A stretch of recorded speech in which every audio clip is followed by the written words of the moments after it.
Hello दोस्तों, तो आज जो मूवी मैं आपके साथ एक्सप्लेन करने वाली हूँ उसका नाम है स्क्विड गेम। ये 2021 की सबसे ज़्यादा देखी जाने वाली और सबसे ज़्यादा अर्निंग करने वाली नेटफ्लिक्स की सीरीज़ में से एक सीरीज़ है। तो जल्दी से इस वीडियो को लाइक करें और चैनल को सब्सक्राइब करें। तो जैसे ही ये मूवी स्टार्ट होती है, हमें मूवी का मेन कैरेक्टर सियोंग दिखाया जाता है। इसकी बेटी का बर्थडे होता है। फिर इसकी माँ इसे कुछ पैसे देती है ताकि ये अपनी बेटी को डिनर करवा सके।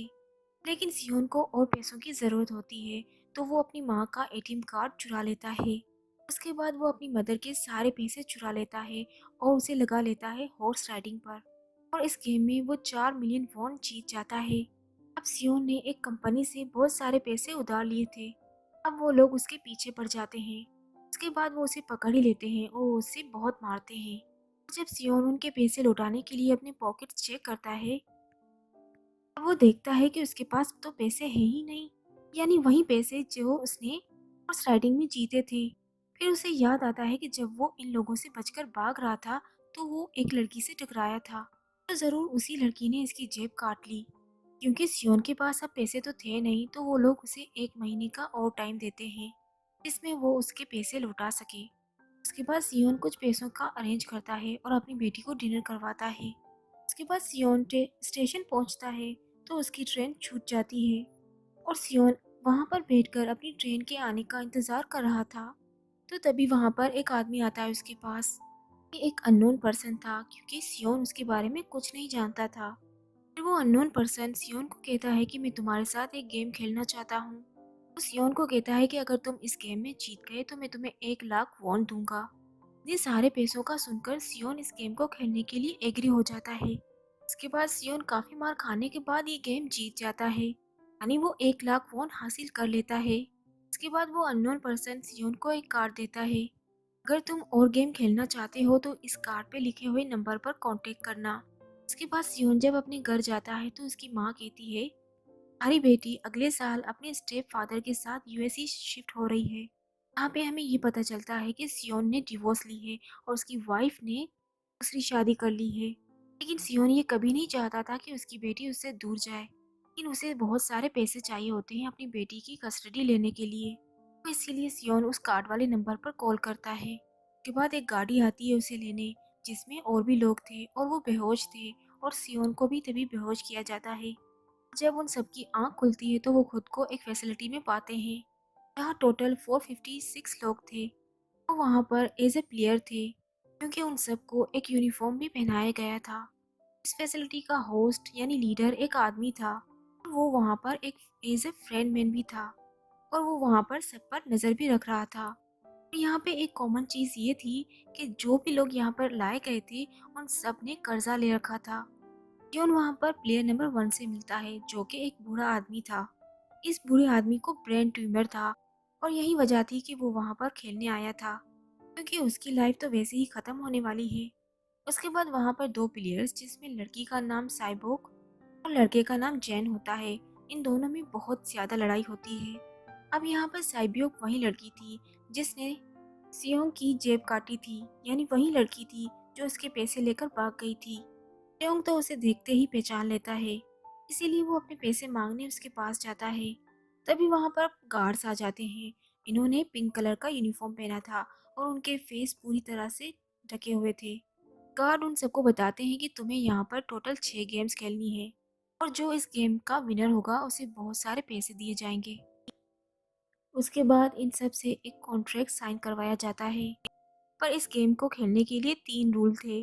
पहला रूल ये कि कोई भी प्लेयर अपनी मर्जी से इस गेम को छोड़कर नहीं जा सकता, और दूसरा रूल ये कि कोई भी प्लेयर अगर इस गेम को खेलने से मना करेगा तो उसे एलिमिनेट किया जाएगा। और एलिमिनेट का क्या मतलब है, ये तो हमें आगे चल के पता चलेगा। और तीसरा रूल ये कि अगर मेजोरिटी इस गेम को खेलने से मना करती है, तो वो वापस जा सकती हैं और इस गेम को क्विट कर सकती हैं। इसके बाद इन सबको गेम के लिए ले जाया जाता है। अब यहाँ पे सियोंग अपने क्लासमेट सिंगवो से भी मिलता है, जो कि इसे बचपन से जानता था। सियोंग यहाँ पे उसे देखकर काफी हैरान होता है, क्योंकि संगवू ने उससे कहा था कि वो तो आउट ऑफ कंट्री जा रहा था। पहली गेम के लिए एक बहुत बड़ी डॉल रखी गई थी, और इस गेम के लिए रूल भी काफ़ी सिंपल थे। और वो रूल ये थे कि जैसे ही ये डॉल गाना गाएगी इन सबको दौड़ना है, और जैसे ही ये डॉल गाना गाना बंद करेगी तो उन्हें रुक जाना है, यानी मूव नहीं करना। जैसे ही कोई मूव करेगा तो वो एलिमिनेट हो जाएगा। पहले तो उन्हें ये छोटे से प्रैंक जैसा लग रहा था, लेकिन जब एक लड़का थोड़ा सा हिलता है तो उसे शूट करके मार दिया जाता है, और यही होता है एलिमिनेट का मतलब। अब ये देखकर काफी लोग घबरा जाते हैं। उन्हें पता चल चुका था कि वो खतरे में है, इसीलिए वो डरते हुए चीखे मारते हुए भागने लगते हैं, क्योंकि ये गेम का रूल था कि जो भी हिलेगा उसे मार दिया जाएगा। पर जो सर्वाइवर होते हैं वो किसी न किसी तरह इस गेम को कंप्लीट कर ही लेते हैं, लेकिन जो मर जाते हैं उनकी डेड बॉडीज को वहां से ले जाया जाता है। और अब 456 प्लेयर में से सिर्फ 255 प्लेयर्स बच जाते हैं। अब क्योंकि सारे प्लेयर्स इतना ज़्यादा डर जाते हैं, अब कोई भी आगे खेलना नहीं चाहता था। मगर जैसे कि रूल नंबर 3 था कि अगर मेजोरिटी इस गेम को खेलना नहीं चाहती तो ये गेम बंद की जाएगी, सबको घर जाने के लिए छोड़ दिया जाएगा। इसीलिए उनका लीडर फ्रंटमैन वोटिंग करवाता है, मगर वोटिंग से पहले उन्हें प्राइज मनी दिखाई दी जाती है जो कि विनर को मिलेगी। मगर इन केस अगर कोई गेम को छोड़कर चला जाएगा, मरी हुई फैमिलीज की घर वालों को मिल जाएगी। ये prize money total 45 million bonds होती है। उसके बाद वोटिंग करवाई जाती है, जिसमें मेजोरिटी इस गेम को खेलना नहीं चाहती थी, इसीलिए गेम को यहीं पर स्टॉप किया जाता है। मगर अगर फ्यूचर में ये लोग इस गेम को खेलना चाहें तो रिजॉइन कर सकते हैं। उसके बाद सभी लोगों को उनके घर पे छोड़ दिया जाता है। नेक्स्ट डे सियोंग पुलिस स्टेशन जाता है और पुलिस को सारी बातें बताता है, पर उन लोगों को सियोंग की बातों पर यकीन नहीं होता, और उल्टा वो लोग उसे पागल समझने लगते हैं। इसके बाद सियोन उन्हें वही कार दिखाता है, लेकिन हैरान करने वाली बात ये थी कि उस कार नंबर था वो रॉन्ग था। इसके बाद सियोन जब घर जाता है तो उसकी मदर वहाँ पे नहीं होती। उधर सियोंग का क्लासमेट सेंगवू अपनी मदर को छुपकर देख रहा होता है। अभी वहाँ पर सियोंग भी आ जाता है। वहाँ पर सेंगवू अपसेट होकर सियोंग को बताता है कि मेरे ऊपर 6 बिलियन का कर्ज है। बताता है कि मैंने क्लाइंट्स के पैसे लेकर स्टॉक मार्केट में लगा दिए थे, और फिर वो सारे पैसे डूब गए। और फिर सियोंग के पास हॉस्पिटल से फ़ोन आती है। उसकी मदर का पाँव काफ़ी इंजर्ड था। डायबिटीज़ की ट्रीटमेंट ना होने की वजह से उनकी चोट काफ़ी बढ़ चुकी थी। फिर डॉक्टर सियोंग को बताते हैं कि तुम्हारी मदर का ट्रीटमेंट हो सकता है, लेकिन इसके लिए हमें इनका पाँव काटना होगा। लेकिन इस ऑपरेशन के लिए काफ़ी पैसे लगने वाले थे, और जाहिर सी बात है ये सारे पैसे सियोंग के पास नहीं थे। इवन इसने तो अपनी मदर की इंश्योरेंस सियोंग पैसे मांगने के लिए अपनी वाइफ के पास जाता है, लेकिन उसकी वाइफ पैसे देने से इनकार कर देती है। फिर उसकी वाइफ अपने हस्बैंड को बताती है कि सियोंग पैसे लेने आया था। तभी उसका हस्बैंड सियोंग को पैसे देने आता है, और साथ साथ ये भी कहता है कि अब तभी सियोन उसे मारने लगता है, और फिर वहाँ पे उसकी बेटी भी आ जाती है। उसके बाद अली अपने बॉस के पास पैसे लेने आता है, लेकिन उसका बॉस उसे पैसे देने से मना कर देता है। इसीलिए उन दोनों के बीच फाइट होने लगती है। इस फाइट के दौरान उसके बॉस का मशीन में हाथ आ जाता है। तब मौके का फायदा उठाकर अली पैसे उठाकर भाग जाता है। इसके बाद अली अपने घर आकर वो पैसे अपनी वाइफ को देता है और कहता है कि जल्दी से पाकिस्तान चली जाओ। इसके बाद साइब्योक एक एजेंट से मिलती है, क्योंकि वो अपनी माँ को नॉर्थ कोरिया से साउथ कोरिया लाना चाहती थी। साइब्योक वही लड़की थी जिसने सियोंग की जेब काटी थी, लेकिन अब वो अपनी माँ को लाने के लिए उसे काफ़ी पैसों की ज़रूरत थी। अब्योक का एक छोटा से प्रॉमिस किया था कि वो उसकी माँ को लेकर आएगी। उसके बाद हमें एक ऑफिसर दिखाया जाता है, और इस ऑफिसर का भाई कुछ दिनों से मिसिंग था। इसलिए ये ऑफिसर उसके भाई के घर जाता है, जहाँ भी उसे पता चलता है कि उसका भाई पिछले कुछ दिनों से अपने घर नहीं आया। और जब वो ऑफिसर उसके घर को चेक कर रहा होता है तो वहाँ पर एक कार्ड मिलता है। पुलिस स्टेशन में सियोंग के पास देखा था, इसीलिए वो ऑफिसर सियोंग के पास जाकर इस कार्ड के बारे में पूछता है, लेकिन सियोंग उस ऑफिसर को कुछ नहीं बताता। इसके बाद सियोंग जब अपने घर जाता है तो उसे वही कार्ड मिलता है। अब वो डिसाइड करता है कि वो दोबारा से इस गेम को ज्वाइन करेगा। अब सभी प्लेयर्स को एक शिप के पास ले जाया जाता है। इधर वो ऑफिसर भी गाड़ियों का पीछा करके उस शिप की तरफ आ जाता है। वो उस गार्ड को मारकर पानी में फेंक देता है। उसके बाद सभी प्लेयर को एक शिप के ज़रिए उस फैसिलिटी में ले जाया जाता है और अब यहाँ पर अभी अंदाज़ा नहीं था कि अगला गेम क्या होगा और उसे कैसे खेला जाएगा। और वो अपनी अलग-अलग टीम बना लेते हैं। रात को सेबियो और उसकी फीमेल फ्रेंड वॉशरूम जाते हैं, जहाँ पे वो गार्ड से बचते हुए उस फैसिलिटी को एक्सप्लोर करने लगती है और वो देखती है कि गार्ड्स बड़े-बड़े बर्तनों में कुछ पिघला रहे थे। क्योंकि अब गार्ड्स को शक होने लगा था तो वो वॉशरूम में अंदर आ जाता है। लेकिन तब तक सेबियुक वापस आ चुकी थी। के बाद सेबियुक अपनी फीमेल फ्रेंड को सब कुछ बता देती है, जो भी उसने देखा था। मगर यहाँ पे सेंगवुक सारी बातें उनकी सुन लेता है। वो उसके बारे में सेबियुक से पूछता है, जिस पे सेबियुक बताती है कि वो बड़े-बड़े बर्तनों में कुछ पका रहे थे। उसके बाद उन सभी प्लेयर्स को प्लेग्राउंड में लेकर आते हैं, जहाँ पर उनके सामने 4 शेप्स थी और उन 4 शेप में से हर एक प्लेयर को एक शेप चुननी थी। अब यहाँ सेंगवुक को पता चल जाता है कि गेम क्या है।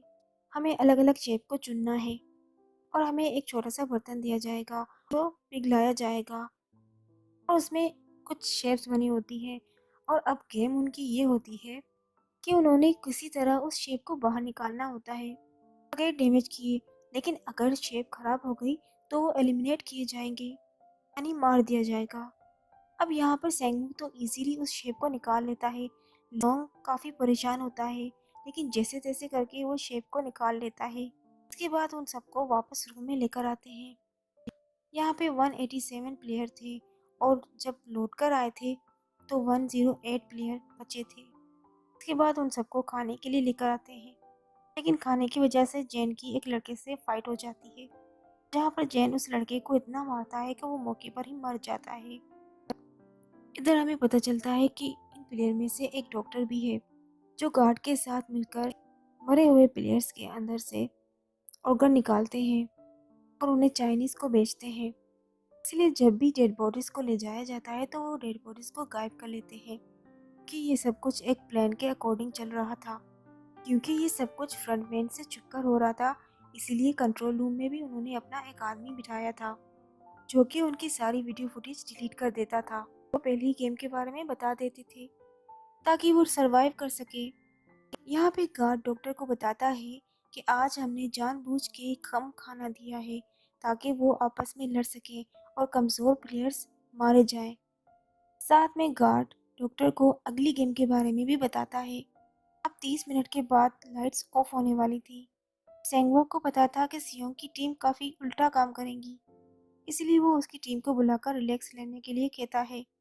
उधर वो डॉक्टर प्लेयर जैन की टीम में शामिल हो जाता है। यहाँ पर डॉक्टर जैन को बता देता है कि अगला गेम क्या होने वाला है। उसके बाद लाइट्स ऑफ हो जाती हैं और जैन अपनी टीम के साथ मिलकर बाकी प्लेयर्स को मार देता है। जैन एक लड़की को मारकर सेबियो को मारने जा रहा था। उसके बाद गार्ड्स आकर वहाँ पे रोक लेते हैं लड़ाई को और अब वहाँ पर टोटल 80 लोग रह गए थे। अब उन सबको तीसरे गेम के लिए लेकर आते हैं। 10-10 लोगों की टीम बनाने के लिए कहते हैं और अब वो लोग ऐसा ही करते हैं, अपनी अपनी टीम बना लेते हैं। क्योंकि जैन को अगली गेम का पता होता है तो सेब्यूक की फीमेल फ्रेंड को वो ऐड नहीं करता अपनी टीम में और वो अपनी टीम में सिर्फ मर्दों को ही रखता है। उसके बाद सेंगवो भी अपनी एक टीम बना लेता है, क्योंकि उन्हें एक और प्लेयर की ज़रूरत थी तो सेब्यूक की फीमेल फ्रेंड उनमें शामिल हो जाती है। और ये गेम असल में टग ऑफ वॉर का होता है, यानी उन्होंने अपनी सामने वाली टीम को नीचे गिराना था। उसके बाद गेम शुरू हो जाती है, लेकिन जैन की गेम आसानी से जीत जाती है क्योंकि उनकी टीम में काफ़ी अच्छे प्लेयर्स थे। उसके बाद बारी होती है सेंगवो की टीम की। अब प्लेयर नंबर 1 उन्हें बताता है कि मैंने अपनी ज़िंदगी में बहुत सारी टग ऑफ वॉर गेम्स खेली हैं, इसीलिए वो उन्हें गाइड करता है कि ये गेम कैसे जीतनी है। इसीलिए वो लोग किसी ना किसी तरह उस गेम को जीत जाते हैं। उसके बाद दिखाया जाता है कि 20 मिनट के बाद लाइट्स ऑफ हो जाएंगी, तो सेंगवक उन्हें बताता है कि रेडी रहना। इसीलिए वो डिसाइड करते हैं कि एक एक करके हम पहरा देंगे। अब जैन की टीम में एक से बढ़कर एक चालाक प्लेयर था, तो इसीलिए जैन को डर होता है कि उसके टीम मेंबर उसे ही ना मार डालें। उधर गार्ड्स और डॉक्टर प्लेयर्स के ऑर्गन्स को निकाल रहे थे और इन ऑर्गन्स को बेचने जाने वाले गार्ड्स 28 और 29 थे। तब वो सभी एक डेड बॉडी के बारे में बातें कर रहे थे जिसकी एक किडनी थी और वो उसे ज़ॉम्बी कह रहे थे। और अब वहाँ पे जो गार्ड था जिसका नंबर 29 था, ये असल में वही पुलिस ऑफिसर था। और अब उसे थोड़ा सा शक था कि ये शायद मेरे भाई के बारे में ही बातें कर रहे हैं, क्योंकि उसकी भी एक किडनी थी। उसके बाद 28 और 29 गार्ड उस ऑर्गन को लेकर बेचने चले जाते हैं। रास्ते में ऑफिसर नोटिस करता है कि टनल में तो बॉम्ब लगा हुआ है। तब 28 नंबर उसे बताता है कि जब इस टनल को ब्लास्ट कर दिया जाएगा। अब वहाँ पे ऑफिसर नंबर 28 से और इन्फॉर्मेशन लेने की कोशिश करता है। इसीलिए नंबर 28 को उस पर डाउट होने लगता है। इसीलिए वो ऑफिसर को अपना फेस दिखाने के लिए कहता है।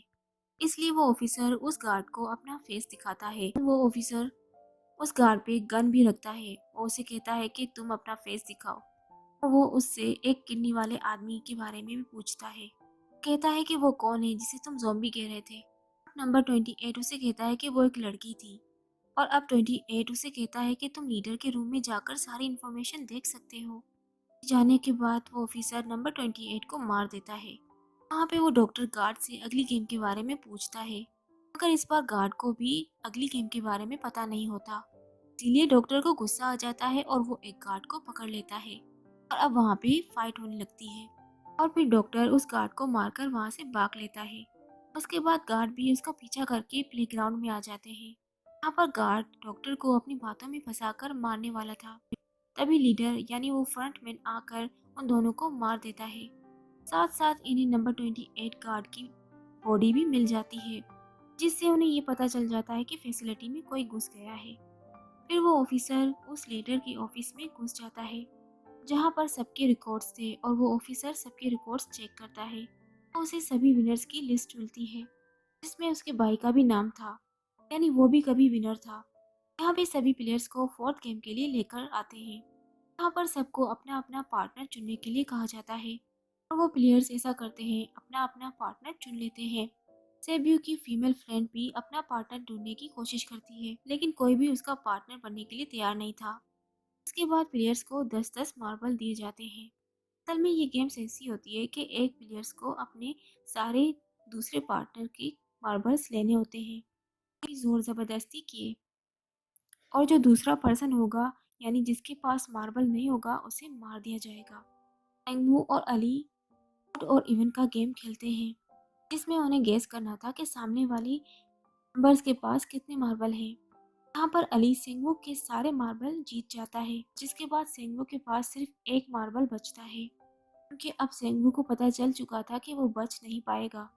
इसीलिए वो अली को अपनी बातों में फंसाकर और उसे कहता है कि हम में से कोई भी हार गया तो हारे हुए लोगों का मैच हम लोग करवाएंगे।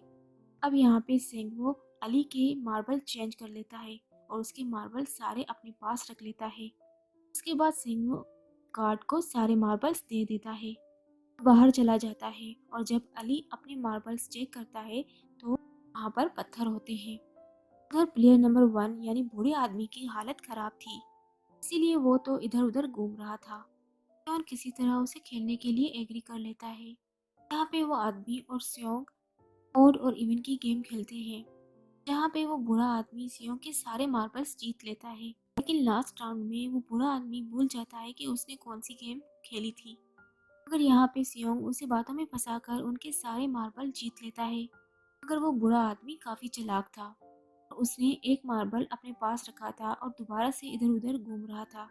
उसके बाद सियोंग उसे रिक्वेस्ट करता है कि प्लीज मेरे साथ एक और गेम खेलो प्लीज। वहाँ पर बुरा आदमी कि मुझे पता है कि तुमने धोखे से मेरे सारे मार्बल जीते हैं। वो कहता है कि मुझे सब पता था, मगर मैं पागल बनने की एक्टिंग कर रहा था। तभी ये सुनकर सियोंग को उस पर तरस आ जाता है और वो उसे सारे मार्बल्स दे देता है। उसके बाद सेब्यूक और उसकी फीमेल फ्रेंड गेम खेल रही होती हैं। उनकी गेम ये होती है कि जो भी मार्बल्स को दीवार की तरफ फेंकेगा वो ही विनर होगा। सेब्यूक मार्बल फेंकती है, लेकिन जब उसकी दोस्त की बारी आती है तो वो सारे मार्बल फेंक देती है। सेब्यूक जब ये देखती है तो उसे दोबारा मार्बल फेंकने के लिए कहती है। वो कहती है कि सेब्यूक नहीं, मैं तो अकेली हूँ, मेरे तो आगे पीछे कोई नहीं है। लेकिन अगर तुम्हें कुछ हो गया तो ये अच्छी बात नहीं है। तुम्हारे पीछे छोटा भाई है जो तुम्हारा वेट कर रहा है। इसी वजह से सेब्यूक की फ्रेंड को मार दिया जाता है।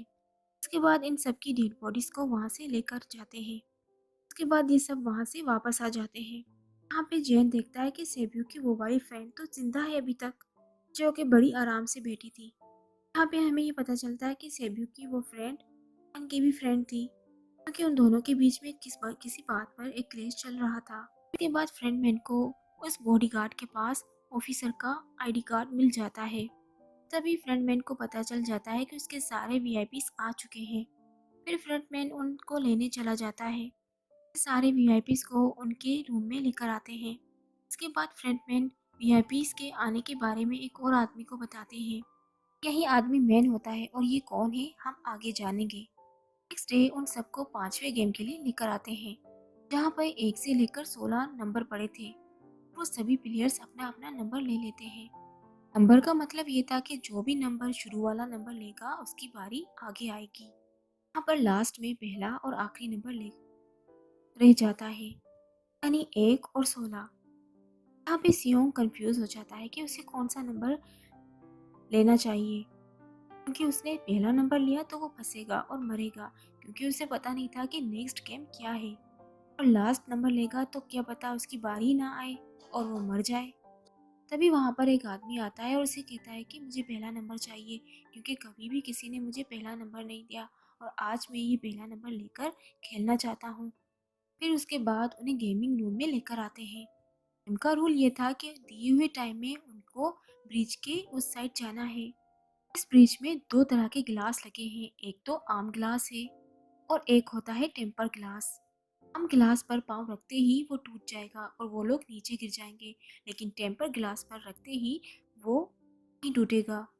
उसके बाद गेम स्टार्ट हो जाता है और वो लोग एक एक करके मरने लगते हैं। एक टाइम ऐसा होता है कि जैन सबके सामने होता है और आगे ही नहीं बढ़ रहा होता। उनके पास एक ही रास्ता था, या तो वो आगे जाए या तो सभी मर जाए। फिर जैन की फ्रेंड वहीं आ जाती है जो उसे बुली कर रही थी। वो उसे कहती है कि मैंने तुम्हें कहा था कि जिस दिन तुमने मुझे धोखा दिया तो मैं तुम्हें मार दूंगी। इसके बाद वो जैन को पकड़ लेती है और नीचे कूद जाती है, जिसकी वजह से उन दोनों की मौत हो जाती है। अब वहाँ पे एक आदमी था जो कि ग्लास कंपनी में काम करता था और उसे पता था कि टेम्पर ग्लास कौन सा है।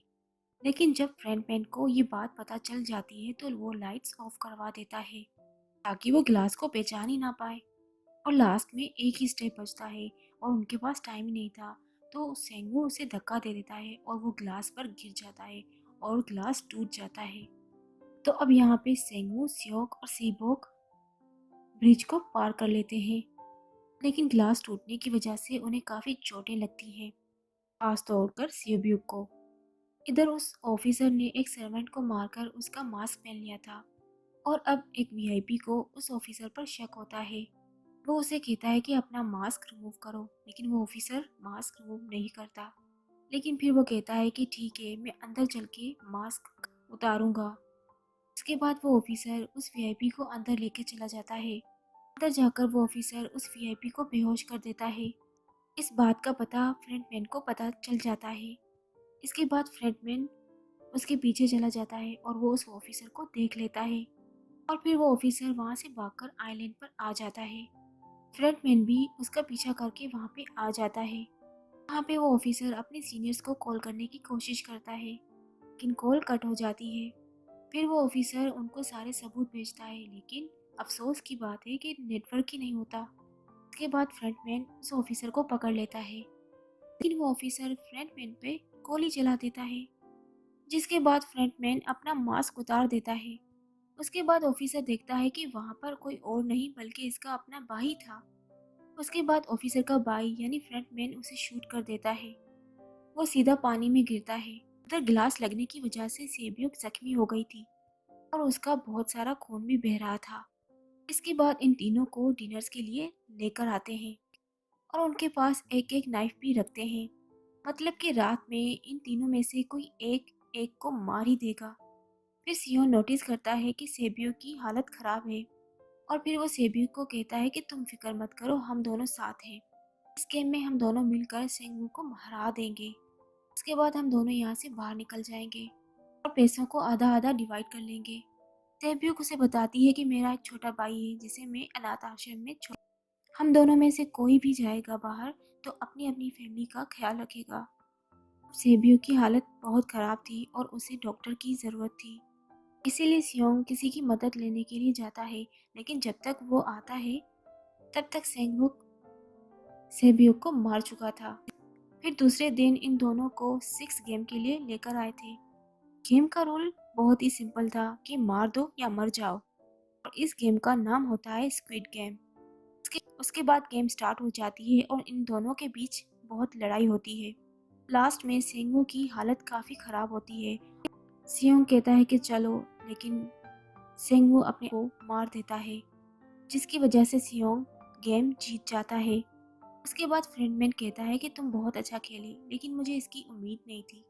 उसके बाद सियोंग को उसके घर ही छोड़ देते हैं। उसके पास एक एटीएम कार्ड भी था, और जब सियोंग उस एटीएम कार्ड को देखता है तो वो सारे पैसे उसके एटीएम कार्ड में बेच दिए जाते हैं। उसके बाद सियोंग अपने घर जाता है, लेकिन तब तक उसकी मदर की डेथ हो चुकी थी। उसके बाद हमें 1 साल बाद का सीन दिखाया जाता है, जहाँ पर हम देखते हैं कि सियोंग की हालत काफ़ी ख़राब हो चुकी है। यानी कि वो नशा लेने लगा है और उन पैसों को उसने अभी तक हाथ भी नहीं लगाया।